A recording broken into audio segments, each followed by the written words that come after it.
ಜೈ Shriram. Repost ಅರ್ಪಿಸುವ ಚಕ್ರವ್ಯೂಹ ಕಾರ್ಯಕ್ರಮಕ್ಕೆ ಸ್ವಾಗತ. ನಾನು ಸೌಮ್ಯ ಸನಾತನಿ. ನಮ್ಮ ಟಿವಿ ಕ್ರಮದ ಎಲ್ಲಾ ಕಾರ್ಯಕ್ರಮಗಳ ನೋಟಿಫಿಕೇಶನ್ ನಿಮಗೆ ಸಿಗ್ಬೇಕಂತ ಹೇಳಿದ್ರೆ ನಮ್ಮ ಟಿವಿ ಕ್ರಮ ಚಾನೆಲ್ ಅನ್ನ ಸಬ್ಸ್ಕ್ರೈಬ್ ಮಾಡಿ, ಹಾಗೆ ಬೆಲ್ ಬಟನ್ ಕ್ಲಿಕ್ ಮಾಡೋದನ್ನ ಖಂಡಿತ ಮರಿಬೇಡಿ. ವೀಕ್ಷಕರೇ, ಈ ಮೊದಲು ಬೆಂಗಳೂರು ಅಂದ ತಕ್ಷಣ ಸಿಲಿಕಾನ್ ಸಿಟಿ, IT-BT ಹಬ್ ಅಂತಲೇ ಖ್ಯಾತಿ. ಆದ್ರೆ ಈ ರಾಜ್ಯದಲ್ಲಿ ಯಾವಾಗ ಕಾಂಗ್ರೆಸ್ ಅಧಿಕಾರ ಹಿಡಿಯಿತು, ಬೆಂಗಳೂರಿನ ಆ ಪಟ್ಟಕ್ಕೆ ಕಂಟಕ ಎದುರಾಗಿದೆ. ಸಿಲಿಕಾನ್ ಸಿಟಿ, IT-BT ಹಬ್ ಅಂತಿದ್ದಂತಹ ಬೆಂಗಳೂರಿಗೆ ಈಗ ಗುಂಡಿ ಸಿಟಿ, ಗಾರ್ಬೇಜ್ ಸಿಟಿ ಅಂತೆಲ್ಲ ಕರೀತಾ ಇದ್ದಾರೆ. ಇಡೀ ವಿಶ್ವದಲ್ಲೇ ಬೆಂಗಳೂರಿನ ಬಗ್ಗೆ ಗುಂಡಿ ಸಿಟಿ ಅಂತೆಲ್ಲ ದೊಡ್ಡ ಸುದ್ದಿ ಆಗ್ತಾ ಇದೆ. ಈ ಕಾಂಗ್ರೆಸ್ ಸರ್ಕಾರಕ್ಕೆ 10 ಬಾರಿ ಮನವಿ ಮಾಡಿದ್ರು ಕೂಡ ಸರ್ಕಾರ ಎಚ್ಚೆತ್ಕೊಳ್ಳೇ ಇಲ್ಲ. ಇಂಥ ಕುಖ್ಯಾತಿಗಳಿಂದಲೇ ಮೊದಲು ಬೆಂಗಳೂರು ಆಯ್ಕೆ ಮಾಡಿಕೊಂಡು ಬರಬೇಕಾಗಿದ್ದಂತಹ ಗೂಗಲ್ AI ಹಬ್ ಆಂಧ್ರ ಪ್ರದೇಶದ ಪಾಲಾಗಿದೆ. ವೀಕ್ಷಕರೇ, ನೀವು ವ್ಯತ್ಯಾಸ ಗಮನಿಸಿ. ಯಾವತ್ತಾದ್ರೂ ನಮ್ಮ IT-BT ಸಚಿವ ಪ್ರಿಯಾಂಕ್ ಖರ್ಗೆ ಆ ಕಂಪನಿ ಬರ್ತಿದೆ, ಈ ಕಂಪನಿ ಬರ್ತಿದೆ, ನಮ್ಮ ರಾಜ್ಯದಲ್ಲಿ ಇಷ್ಟು ಪ್ರಮಾಣದಲ್ಲಿ ಉದ್ಯೋಗ ಸೃಷ್ಟಿಯಾಗಿದೆ ಅಂತ ಒಂದು ಹೇಳಿಕೆ ನೀಡಿದಾರ? ಇಲ್ಲ ಬಿಡಿ. ಯಾಕಂದ್ರೆ ಪ್ರಿಯಾಂಕ್ ಖರ್ಗೆ ಅಂತ ಹೇಳಿಕೆಯನ್ನ ನೀಡಲ್ಲ. ಮೋದಿ, ಪ್ರತಾಪ್ ಸಿಂಹಗೆ ಬೈಯೋದ್ರಲ್ಲೇ ಸಚಿವ ಪ್ರಿಯಾಂಕ್ ಖರ್ಗೆ ಅವರ ದಿನ ಮುಗಿದು ಹೋಗ್ಬಿಡತ್ತೆ. ಈಗ ನೋಡಿ, ಇದೇ ಪ್ರಿಯಾಂಕ್ ಖರ್ಗೆ ನಮ್ಮ ರಾಜ್ಯದಲ್ಲಿ RSS ಚಟುವಟಿಕೆಗಳಿಗೆ ನಿಷೇಧ ಹೇರಬೇಕು ಅಂತ ಅರಚಾಡ್ತಿದ್ದಾರೆ. ಆದ್ರೆ ಆಂಧ್ರ ಪ್ರದೇಶದ IT-BT ಸಚಿವರು ನಾರಾ ಲೋಕೇಶ್ ಗೂಗಲ್ ಕಂಪನಿ ಜೊತೆಗೆ ಹೂಡಿಕೆಗೆ ಸಹಿ ಹಾಕಿ ಸಂಭ್ರಮಾಚರಣೆ ಮಾಡ್ತಾ ಇದ್ದಾರೆ. ಆಂಧ್ರ, ಕರ್ನಾಟಕ ಇಬ್ರು IT-BT ಸಚಿವರಲ್ಲಿನ ವ್ಯತ್ಯಾಸವನ್ನ ನೀವೇ ಗಮನಿಸಿ. ಒಂದು ಕಡೆ ಆಂಧ್ರ ಪ್ರದೇಶದ ವಿಶಾಖಪಟ್ಟಣದಲ್ಲಿ ಜಗತ್ತಿನ ಟೆಕ್ ದೈತ್ಯ ಗೂಗಲ್ ತನ್ನ AI ಹಬ್ ಕೇಂದ್ರವನ್ನ ಸ್ಥಾಪಿಸಲಿಕ್ಕೆ ಮುಂದಾಗಿದೆ. ಇದು ಸಾಮಾನ್ಯವಾದ ಸುದ್ದಿ ಅಲ್ಲ. ಭಾರತದಲ್ಲಿ ಇಲ್ಲಿಯವರೆಗಿನ ಅತಿ ದೊಡ್ಡ ಟೆಕ್ ಹೂಡಿಕೆಗಳಲ್ಲಿ ಇದು ಕೂಡ ಒಂದು.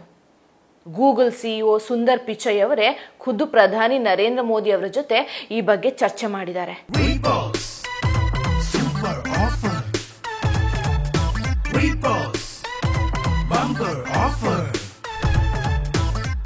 ರೀಪೋಸ್ಟ್ ಮ್ಯಾಟ್ರೆಸ್ ಅನ್ನು ಖರೀದಿಸಿ ಸ್ಮಾರ್ಟ್ ಟಿವಿಯನ್ನು ಉಚಿತವಾಗಿ ಪಡೆಯಿರಿ. Repose mattress. ಅದಾನಿ ಗ್ರೂಪ್ ಜೊತೆಗೂಡಿ ಗೂಗಲ್ ಅಮೆರಿಕದ ಹೊರಗೆ ತನ್ನ ಅತಿ ದೊಡ್ಡ ಡೇಟಾ ಸೆಂಟರ್ ಹಾಗೆ AI ಹಬ್ ಅನ್ನ ವೈಜಾಗ್ನಲ್ಲಿ ನಿರ್ಮಿಸ್ತಾ ಇದೆ. ಮುಂದಿನ 5 ವರ್ಷಗಳಲ್ಲಿ ಬರೋಬ್ಬರಿ $15 ಬಿಲಿಯನ್, ಅಂದ್ರೆ ಸುಮಾರು 1.3 ಲಕ್ಷ ಕೋಟಿ ರೂಪಾಯಿಗಳ ಬೃಹತ್ ಹೂಡಿಕೆ ಆಗಲಿದೆಯಂತೆ. ಈ ಸುದ್ದಿ ಕೇಳಿದಾಗ ಖುಷಿ ಆಗತ್ತೆ. ಭಾರತದ ತಂತ್ರಜ್ಞಾನ ಕ್ಷೇತ್ರಕ್ಕೆ ದೊಡ್ಡ ಶಕ್ತಿ ಸಿಕ್ಕಂತಾಗತ್ತೆ. ಆದ್ರೆ ಇದೇ ಸುದ್ದಿಯನ್ನ ಕೇಳಿದ ಕನ್ನಡಿಗರ ಮನಸ್ಸಲ್ಲಿ ಒಂದು ಸಣ್ಣ ಬೇಸರ ಮತ್ತು ದೊಡ್ಡ ಪ್ರಶ್ನೆ ಮೂಡುತ್ತೆ. ಭಾರತದ ಸಿಲಿಕಾನ್ ವ್ಯಾಲಿ ಅಂತ ಕರೆಸಿಕೊಳ್ಳೋ ನಮ್ಮ ಬೆಂಗಳೂರು, ನಮ್ಮ ಕರ್ನಾಟಕಕ್ಕೆ ಈ ಅವಕಾಶ ಯಾಕೆ ಸಿಗ್ಲಿಲ್ಲ? ಒಂದು ಕಾಲದಲ್ಲಿ ಯಾವುದೇ ದೊಡ್ಡ ಟೆಕ್ ಕಂಪನಿ ಭಾರತಕ್ಕೆ ಬರಬೇಕು ಅಂದ್ರೆ ಅವರ ಮೊದಲ ಆಯ್ಕೆ ಬೆಂಗಳೂರು ಆಗಿರ್ತಾ ಇತ್ತು. ಅಲ್ಲಿನ ತಂತ್ರಜ್ಞಾನದ ವಾತಾವರಣ, ನುರಿತ ಮಾನವ ಸಂಪನ್ಮೂಲ ಹಾಗೆ ಸ್ಟಾರ್ಟ್ಅಪ್ ಸಂಸ್ಕೃತಿ ಜಗತ್ತನ್ನೇ ಆಕರ್ಷಿಸುತ್ತಿತ್ತು. ಆದ್ರೆ ಇತ್ತೀಚಿನ ದಿನಗಳಲ್ಲಿ ಚಿತ್ರಣ ಬದಲಾಗ್ತಾ ಇದೆ. ಗೂಗಲ್ನಂತಹ ದೈತ್ಯ ಕಂಪನಿ ತನ್ನ ಇಷ್ಟು ದೊಡ್ಡ ಪ್ರಾಜೆಕ್ಟಿಗೆ ಆಂಧ್ರವನ್ನ ಆಯ್ಕೆ ಮಾಡಿದೆ ಅಂದ್ರೆ ನಾವು ಎಲ್ಲೋ ಎಡವುತ್ತಿದ್ದೇವೆ ಅಂತಲೇ ಅರ್ಥ. ಬೆಂಗಳೂರಿನ ಒಂದು ಯೋಜನೆ ಬರಬೇಕಾದ್ರೂ ಕೂಡ ಸರ್ಕಾರದ ಪಾತ್ರ ದೊಡ್ಡದಾಗಿರುತ್ತೆ. ಕಂಪನಿಗಳಿಗೆ ಬೇಕಾದ ಅವಶ್ಯಕತೆ ಪೂರೈಸಿ ಸ್ವಾಗತ ಮಾಡಬೇಕಾಗತ್ತೆ. ಆದ್ರೆ ನಮ್ಮ ಸರ್ಕಾರದಲ್ಲಿ ಆ ಉತ್ಸಾಹವೇ ಕಾಣ್ತಾ ಇಲ್ಲ. ಹೇಗೂ ಬೆಂಗಳೂರಿಗೆ ಬರ್ತಾರೆ ಬಿಡುವಂತ ಸಚಿವರು ಕೈಕಟ್ಟಿ ಕೂತಿದ್ದಾರೆ.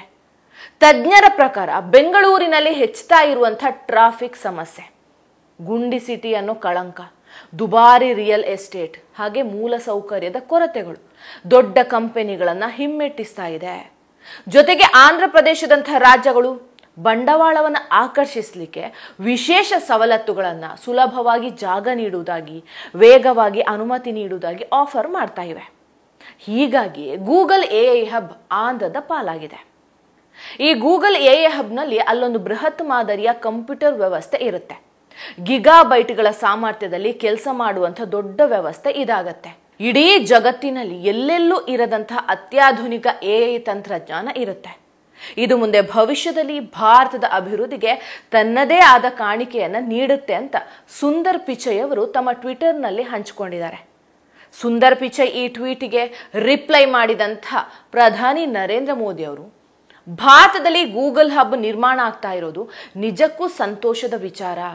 ಈ ಹಬ್ನಲ್ಲಿ ಗಿಗಾಬೈಟ್ ಸಾಮರ್ಥ್ಯದಲ್ಲಿ ಕೆಲಸ ಮಾಡುವಂಥ ವ್ಯವಸ್ಥೆಯು ರೂಪುಗೊಳ್ಳುತ್ತೆ.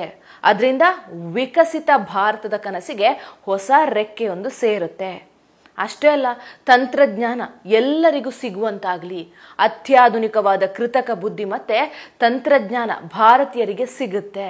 ಅದರಿಂದ ಡಿಜಿಟಲ್ ಎಕಾನಮಿ, ನಮ್ಮ ದೇಶದ ಮಾಹಿತಿಯನ್ನು ಸಂರಕ್ಷಿತವಾಗಿರುವಂತಹ ಸೌಲಭ್ಯಗಳನ್ನು ನೀಡಿರೋದ್ರ ಜೊತೆಗೆ ಕೃತಕ ಬುದ್ಧಿಮತ್ತೆಯ ತಂತ್ರಜ್ಞಾನದಲ್ಲಿ ಭಾರತವನ್ನು ಅಗ್ರಸ್ಥಾನಕ್ಕೆ ಕೊಂಡೊಯ್ಯಲಿದೆ ಅಂತ ಬಣ್ಣಿಸಿದ್ದಾರೆ. ಅಂದಹಾಗೆ ಇದು ಗೂಗಲ್ ಹಾಗೂ ಅದಾನಿ ಗ್ರೂಪ್ ಪಾಲುದಾರಿಕೆಯಲ್ಲಿ ನಿರ್ಮಾಣ ಆಗ್ತಾ ಇರುವಂತಹ ಹಬ್. ಅದಾನಿ ಗ್ರೂಪ್ನಿಂದ ಇದೇ ಎಐ ಹಬ್ನಲ್ಲಿ ಡೇಟಾ ಸೆಂಟರ್ ಕೂಡ ಸ್ಥಾಪನೆ ಆಗುತ್ತೆ.